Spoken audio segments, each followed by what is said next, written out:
Le panier de Maombi Tamari est loin d'être plein à son retour du champ.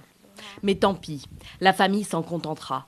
Ces derniers temps, cette jeune maman s'aventure le moins possible au-delà de son village de Sangué.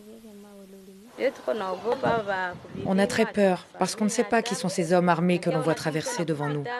Personne ne nous parle. Du coup, on a peur.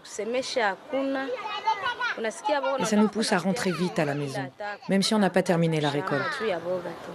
Beaucoup d'habitants du territoire d'Ouvira, au sud Kivu, racontent avoir vu des hommes en armes et en uniforme ces dernières semaines. Des uniformes qui n'étaient pas ceux des FARDC.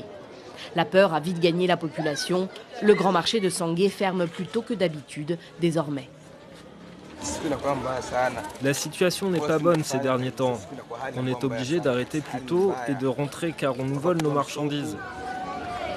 Aucun commerçant ne souhaite se retrouver dehors la nuit tombée. Des médias locaux et étrangers rapportent que des militaires burundais ont été vus dans la région dès le mois de décembre.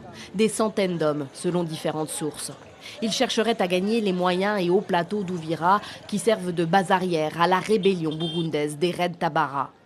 Selon ce représentant de la société civile, la situation est particulièrement explosive car les soldats burundais s'appuieraient sur d'autres groupes armés implantés localement. Ils sont sur notre sol, en coalition avec les éléments qui perturbent la paix de la plaine de la Ruzizi et du territoire d'Ouvira en général. Ils sont en relation avec les Twirwaneho. Ils sont en relation avec les Maïmaï Kijangala, ces hommes qui ont perturbé la paix de la population, qui font incendier tous nos villages.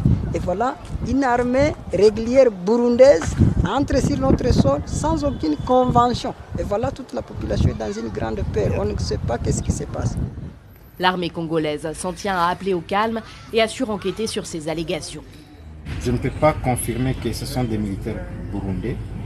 Mais tout ce que nous pouvons dire pour le moment, ce sont des groupes armés venant de différents pays étrangers qui sont en train de traverser clandestinement les frontières congolaises et qui sont en train de rejoindre les groupes armés nationaux, donc les groupes armés congolais. Même son de cloche officiellement côté burundais. Le porte-parole de l'armée s'est exprimé la semaine dernière dans l'hebdomadaire Iwachu. Il s'est voulu ferme. Ce n'est pas vrai. Il n'y a pas de militaires burundais en RDC. L'armée burundaise n'opère pas en RDC.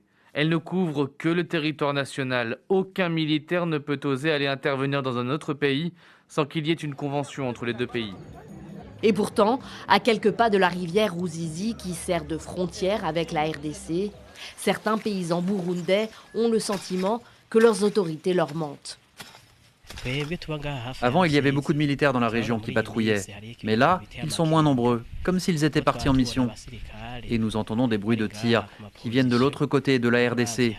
Nous, on y croit à ces informations selon lesquelles des militaires burundais seraient au Congo. Il y a des déplacements de troupes la nuit. Le sujet est encore plus sensible au Burundi. Les Red Tabara sont considérés comme le plus actif des groupes armés burundais. Ils seraient à l'origine de plusieurs attaques dans le pays depuis 2015 et ont revendiqué avoir tiré plusieurs obus en septembre dernier sur l'aéroport de Bujumbura sans faire de dégâts.